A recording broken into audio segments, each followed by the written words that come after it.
আসসালামু আলাইকুম রহমতুল্লাহ। প্রিয় সন্দ্বীপবাসী, আপনারা দেখছেন সন্দ্বীপ ফেরিঘাট মসজিদ কমপ্লেক্সের সম্প্রসারণের কাজ চলছে।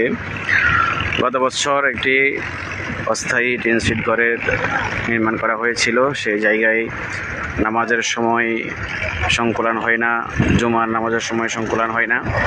অজু ইস্তেঞ্জার জন্য যে জায়গাটি করা হয়েছিল সেই জায়গাটিও কিন্তু সংকুলান হচ্ছে না।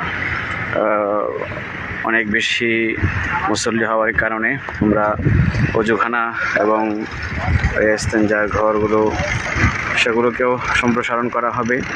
সাথে মসজিদ থেকে রাস্তা পর্যন্ত যে জায়গাটি খালি রয়েছে এই খালি জায়গাটিকে এখন মাঠে যারা ভরাট করা হচ্ছে, এইদিকে মসজিদকে আরও বৃদ্ধি করা হবে।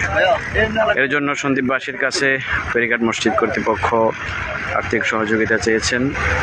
ইতিমধ্যে আমাদের সম্মানিত এমপি সাহেবের মাধ্যমে 3 লক্ষ টাকার একটা বাজেট এসেছে। আরও 1 লক্ষ টাকার আমাদের ইতিমধ্যে প্রয়োজন রয়েছে।